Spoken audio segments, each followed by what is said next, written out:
Hey guys, check it out. Here's how to help support the show. First of all, sign up for the RSS feeds, iTunes, Stitcher, and all that stuff at scotthorton.org. And then also drop by scotthorton.org/donate. Anybody who donates $20 or more, you get to go to the front of the list to get the audio book of Fool's Errand first when it comes out here real soon.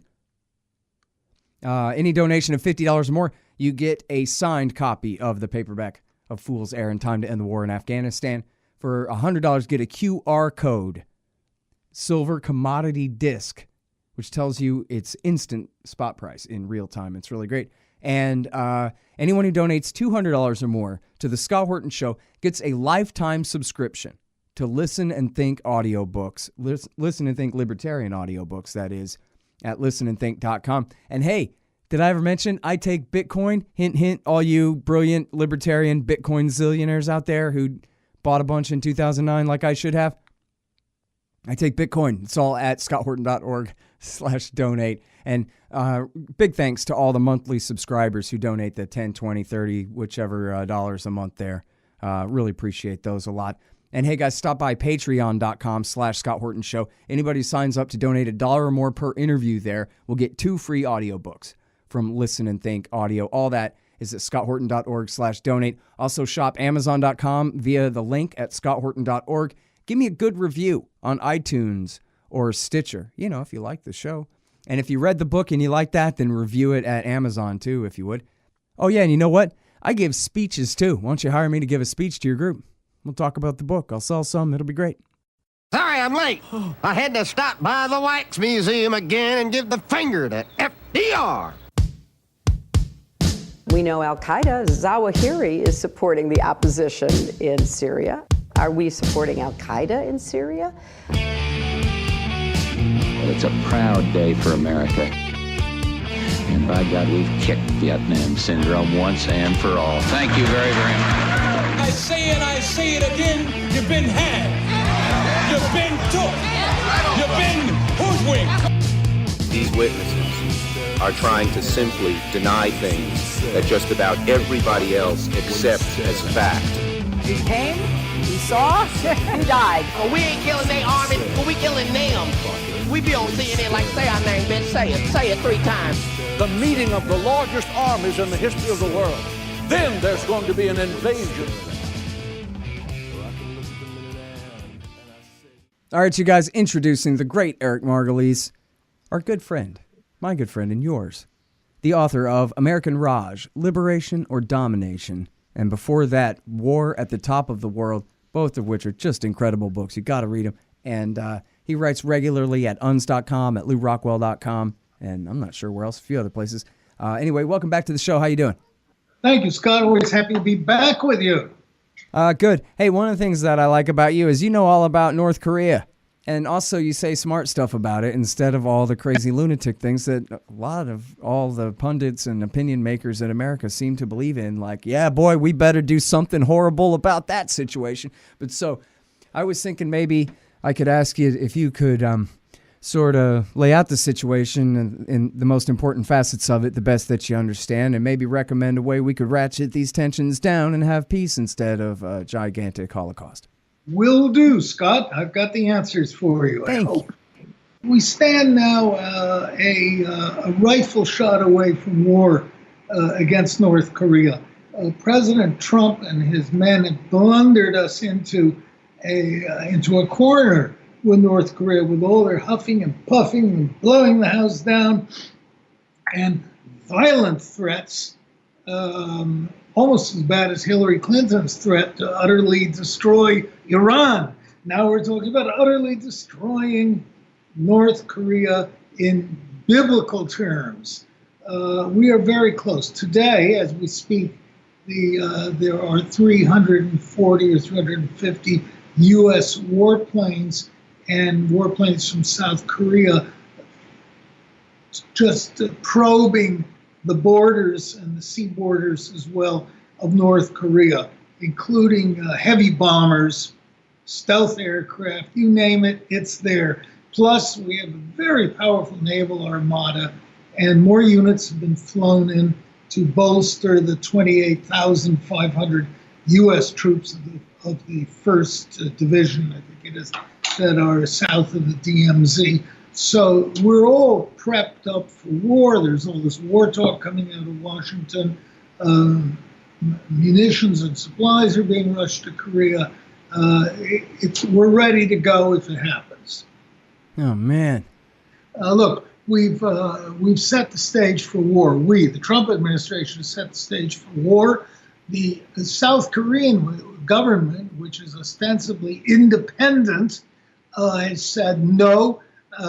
We have to ask their permission before we go to war. The Japanese are just cowering and ducking down, hoping nothing bad happens. And the other players in this area, we Americans tend to forget that North Korea is like 100 kilometers from Vladivostok, Russia, and about the same distance from Shenyang, China. Two major cities of Russia and China. And if there's any war, they're going to get the blowback from it. Oh, man. Well, but here's the thing, though, is you can't have a war in Korea because millions would die, and it would be a disaster, and there's no way you could get all their nukes in the first afternoon before they were able to use one of them or something. And so reasons upon reasons upon reasons why this ceasefire must hold, Margolis. So why should I be worried that something's changed now? No way. Because you have an irresponsible president who is in a very unpresidential fashion here, who is being given bad advice by the yes men around him, and he's talked himself into this situation and doesn't know how to back out. Nobody wants a nuclear war, not even Trump. And if there's a war, it'll devastate Japan, which is the third largest economy on earth, and will cause an international trade recession. And Trump might be happy seeing the Japanese get blown up, but it's very serious. And also there's an ecological disaster in the works. So everything is bad. It's the scariest we've been in since the Cuban Missile Crisis. And it's all due to Trump's braggadocio.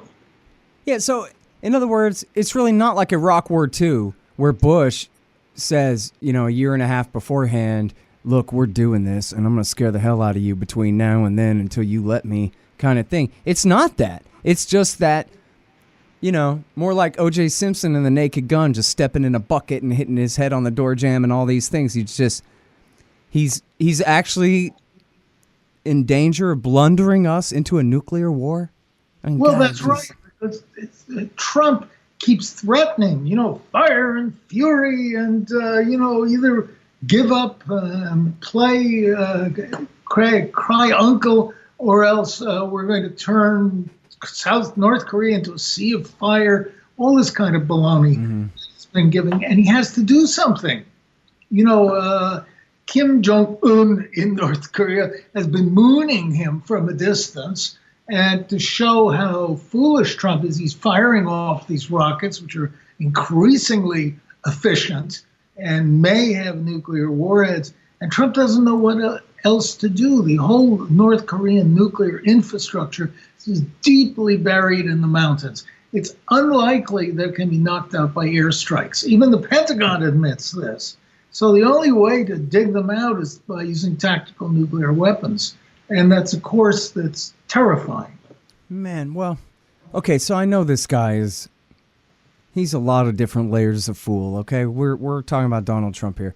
But, it seems like, at least in one frame of reference, it's possible that he's playing up all this madman stuff on one angle, but then he's got Rex Tillerson to play good cop and say, hey, maybe we can have some talks. But then when Tillerson talks, Trump directly undermines him and publicly undermines him. And more they're leaking out that Tillerson is going to be fired in order to undermine any North Korean confidence in anything he might promise them at all.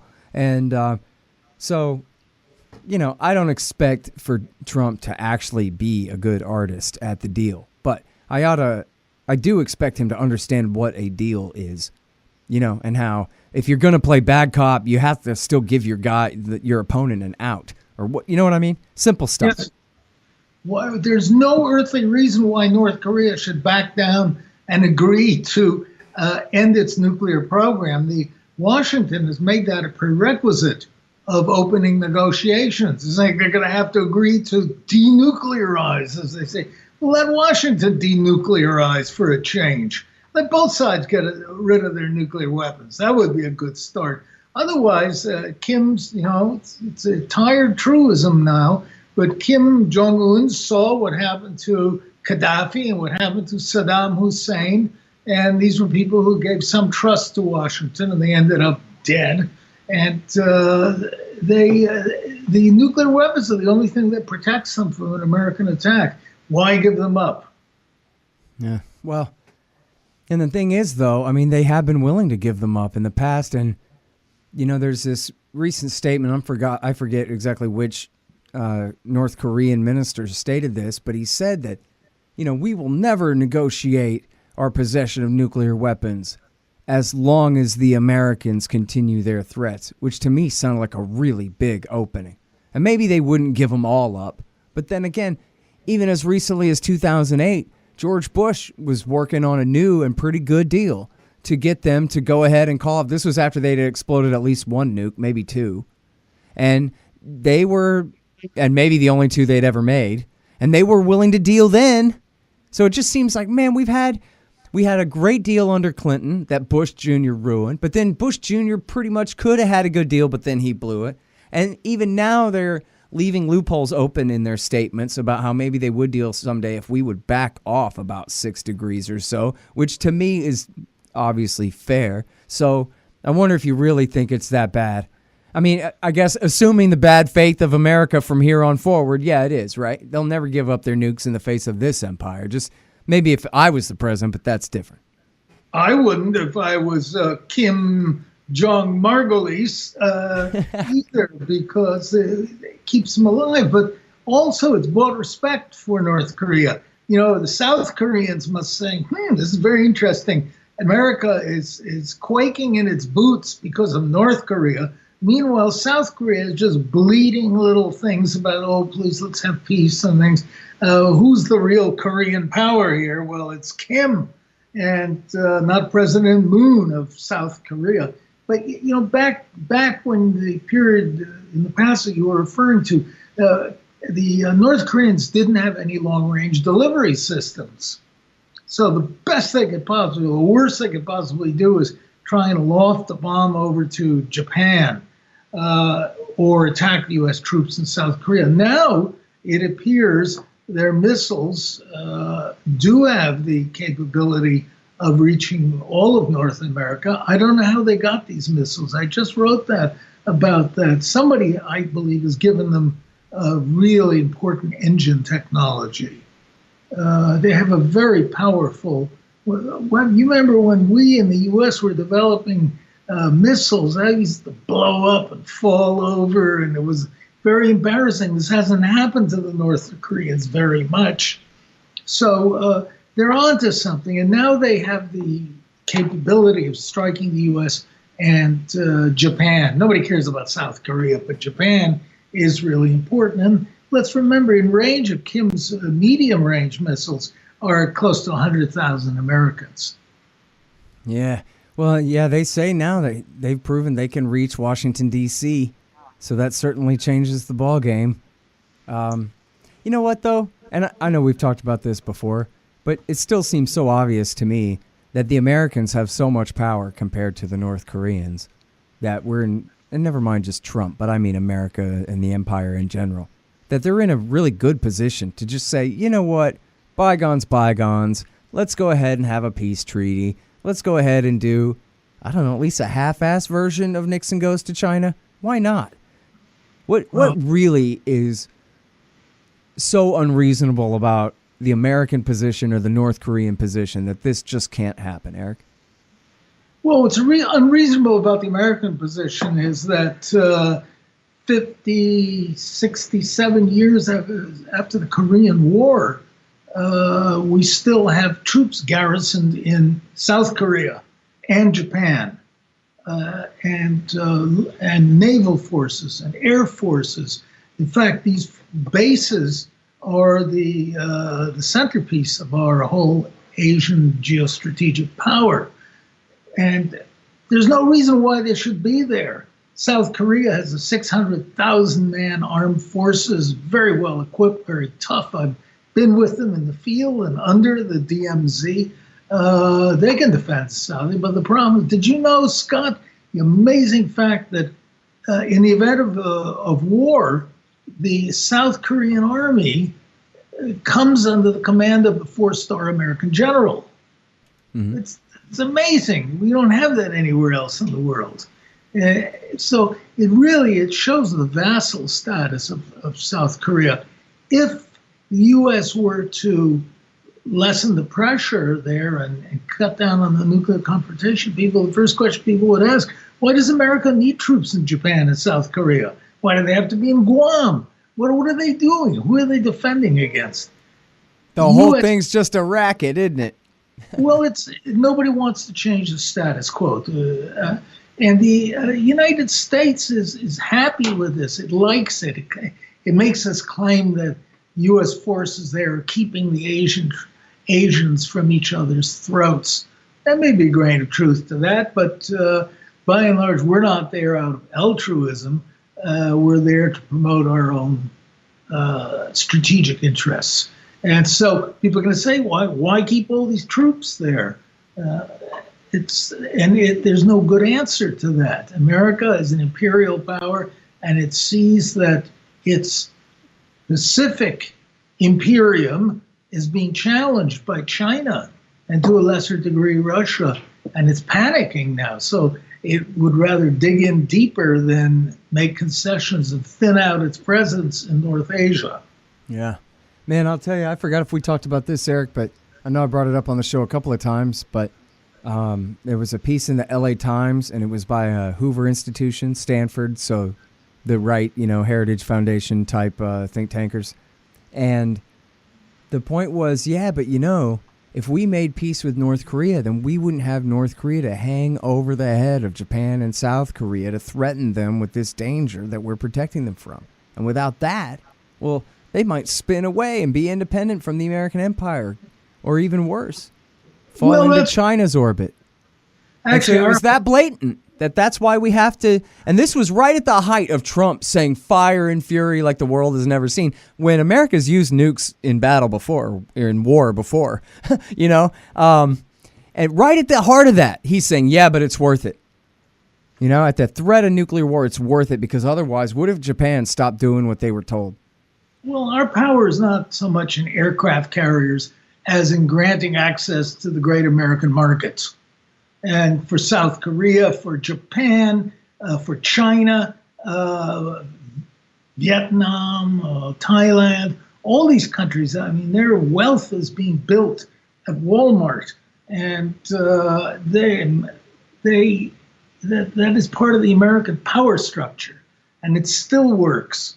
Rome used to do this back when granting access to its market. So but the military the odds are turning against the United States for sure.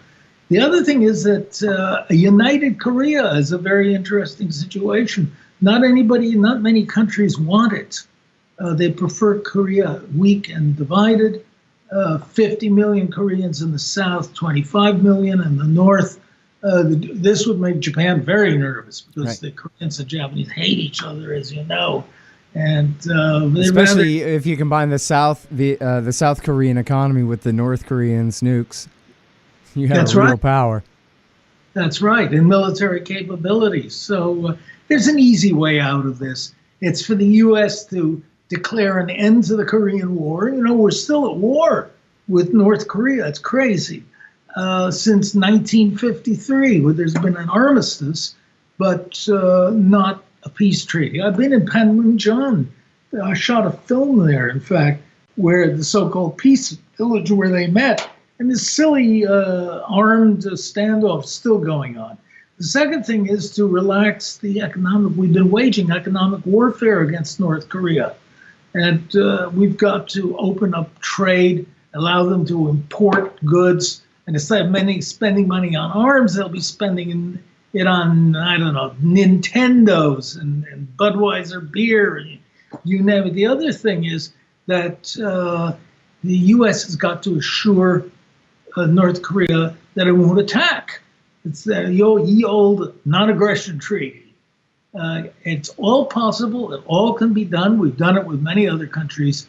And then send Trump to Pyongyang to shoot around the Gulf with Kim Jong-un and compare missiles and bury the hatchet. Life will go on and nobody will care. You ask 1 in 100 Americans probably knows where North Korea is and what the capital is. It's not a burning issue except for the imperial faction in Washington. Man. Yeah, and they clearly prefer it this way, too. I mean, they act as though... There was a quote from McMaster this week. Like, geez, we're in such a rock and hard place position where this seems to be leading to only one conclusion. Man, he's the one setting all the false premises about how this thing has to go, acting like it's just the forces of nature acting upon him or something like that. It's crazy. And we're talking about, again, a war that almost certainly, if it starts, it'll be nuclear, right? Geopolitics is too important to be left to the generals, particularly to the generals around Trump, who are capable soldiers, I'm sure, but they're not grand strategists and shouldn't be there. Yes, if the war comes out, it will almost certainly involve nuclear weapons to some degree. The U.S. has long planned to use tactical nuclear weapons if North Korea attacked South Korea and rolled south. And this is also a possibility, can't be discounted. But the effort to destroy North Korea's nuclear weapons will have to be done by nuclear weapons. A surprise strike could come as early as tomorrow, this evening. Man. All right, well, so Trump said, well, we'll get the Chinese to handle it. And the Chinese, they told him no, or they tried and it didn't work, or what? Well, this is a shallow thinking proposal by some of the people around Trump. Anybody who knows North Asia knows that the Chinese wouldn't go along with a deal to dismantle North Korea and turn it into an American colony. Just yet. The North Korea is useful for China because it protects its northern flank. It distracts the hell out of the Americans and the Japanese, and is an ally of China. So China is under no great pressure to do anything. And I don't see any way the U.S. can convince China to invade North Korea, overthrow its government, and set up some sort of new government. All right, hold on just 1 second again here. Hey, guys, check out the show notes for all these podcast entries at libertarianinstitute.org and at scotthorton.org. Damon's doing a great job on all the show notes on these things. You guys were asking for them for a long time. Well, now you got them. All right. Buy my book, Fool's Errand, Time to End the War in Afghanistan. Buy Mike Swanson's book, The War State.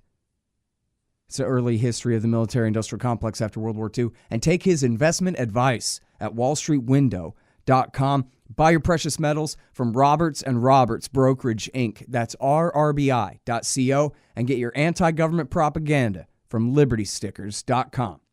You want a brand new 2018 model website?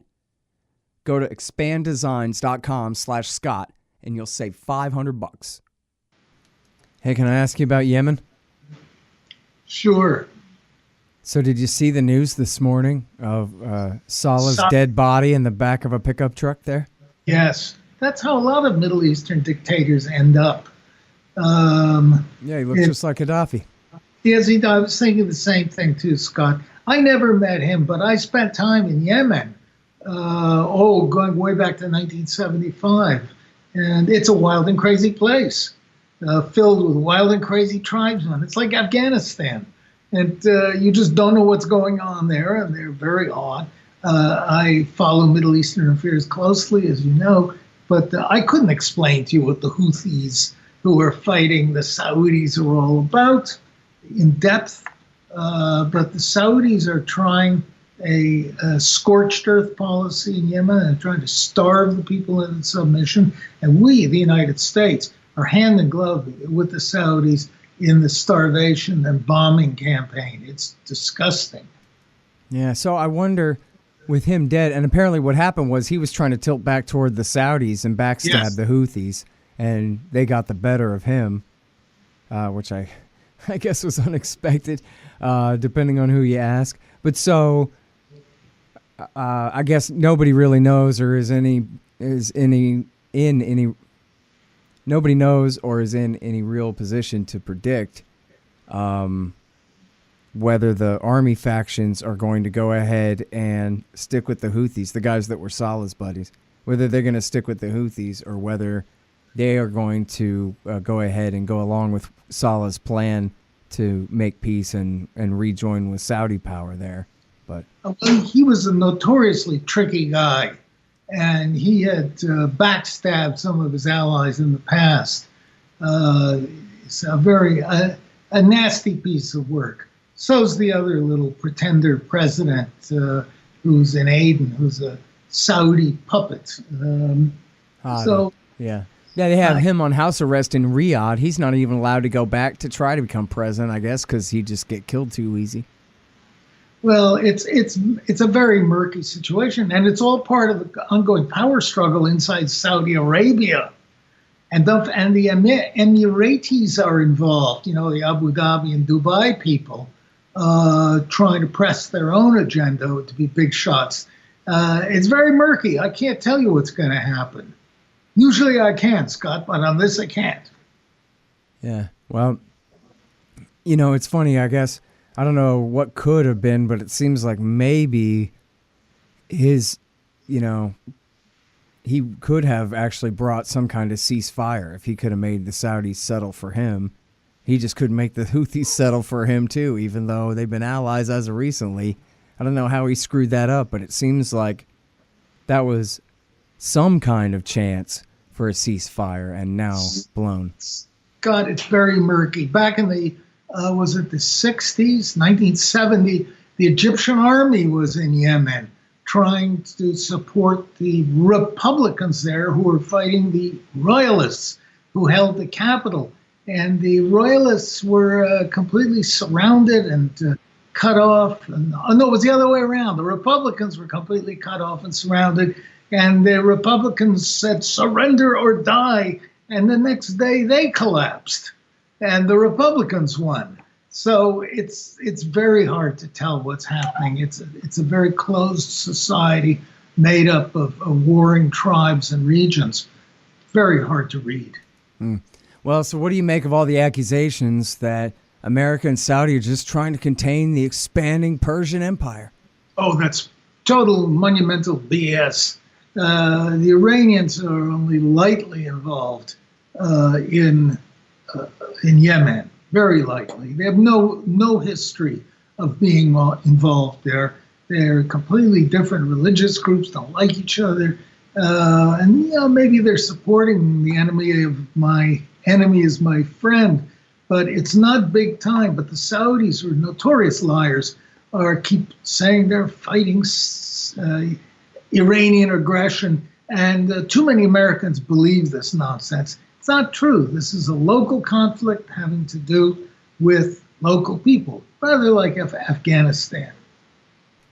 Yeah. Hey, I speaking of which, I saw a thing in the New York Times that I was surprised to see in the New York Times. Not that I was surprised to see anyone express this sentiment, but in the Times, and it said, oh yeah, you know what? The safe haven myth, you can forget about that.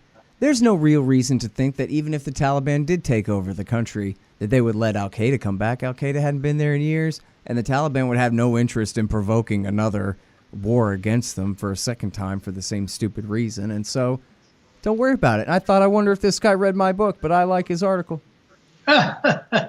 Great minds think alike, Scott. Yeah, so what do you think of that? I know you have, above all, you're in the very highest percentile of Americans who have experience in Afghanistan there. What do you think about that? I mean, maybe that's naive and stupid, and that actually, no, you would have international Arab terrorists plotting to go to Arizona flight schools and attack American towers. Oh, it's just part of the old scare campaign, the boogeyman going to come and get you, the Arab boogeyman. We have a steady stream of Middle Eastern boogeymen, all the way back to the days of Gamal Abdel Nasser in Egypt, Mossadegh in Iran, and so on and so forth to the present. Those are our central casting boogeymen. And there is no doubt in my mind that Afghanistan would become a center for terrorism and all this kind of hysteria.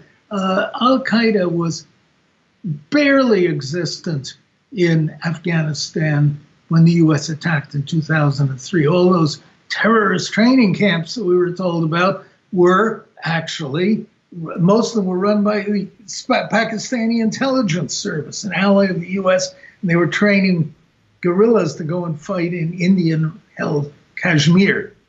Mm-hmm. Well, and the ones that they used for the attack here, those training camps were in Florida, right at the local flight school. And some of the 9/11 plot was plotted in Spain and in Hamburg. Right. What the hell do you need for a plot like this? You need a room, and that's it.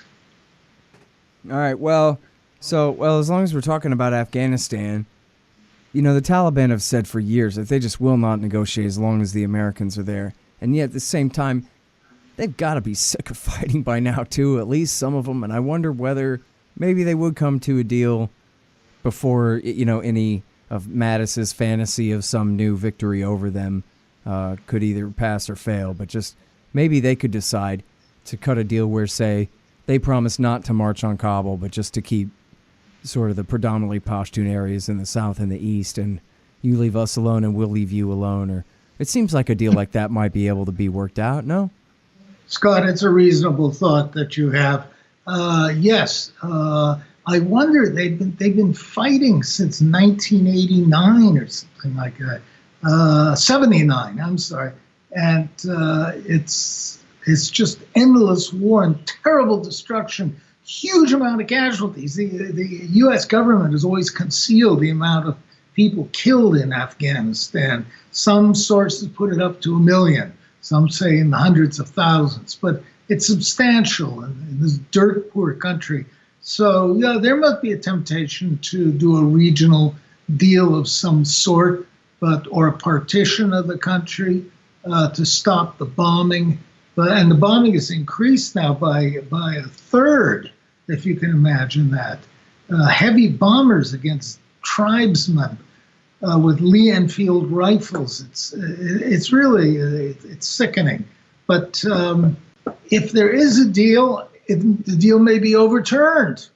So Afghans are very prickly and unreliable, and they change their minds. So they're difficult customers. Yeah, well, now they're saying, I mean, we've seen this exact thing before. It's, you know, year 16 of this war we're talking. They're saying, well, what we're going to do, is we're going to abolish heroin traffic in Afghanistan. The biggest cash crop, the biggest single part of their entire economy, most of which benefits the Taliban. Although the American side, you know, also are drug dealers. But it just seems like this is their plan, right? This is exactly what they said in 2011, in 2010 and 2011. See, what we're going to do is we're going to make it where there's no more heroin, and then that way the Taliban will be broke, and then they'll start doing what we tell them. Brilliant, brilliant. Some young officer hasn't read the files, came up with this great idea. He's going to be the next General Petraeus, imperial general, and come and defeat them. Now, this is nonsense because the entire Afghan drug trade at the highest level is controlled by allies of the government, our boys in Kabul. Nothing moves in Afghanistan without approval of the government. Trucks, main roads. Yes, Taliban are involved in the sense that a lot of poor Afghan farmers grow poppy. It's the only thing they can sell, the only cash crop. But it's not Taliban that's buying that drug trade. In fact, when Taliban was in power, it completely eliminated 98 to 99% of the opium trade. When we came and overthrew the Taliban government, our allies in the north, which you know, Scott, the Northern Alliance, started up the drug trade again and are still running it. So you think that really, I mean, well, but Helmand province is under the control of the Taliban, and that's where most of it's grown out of the whole country, right? There are other places too. Though I was traveling through there, and I remember seeing all these red flowers as far as the eye could see. And me, a New Yorker, naive to the ways of the countryside, saying, "Oh, what are these beautiful flowers?" And they said to me, "Opium." Well, but I mean, the Taliban drug wars, it seems like if they had one back then, still as a growing insurgency since 2005, they need its revenue, its taxation, and the money from trafficking in it, right? It's like telling people in Iowa not to grow corn or wheat. Yeah. So well, that's of course. And there have been plenty of American warlords on the record, including the former president's half-brother and a whole list of them who are, proven drug dealers, admitted by, David Petraeus, his buddy Abdul Razak, down there in Kandahar, where Petraeus is like, yeah, he's a heroin dealer, but still we like him, or they don't even deny it, basically. Well, that's the old from the 1950s. He's an SOB, but he's our SOB.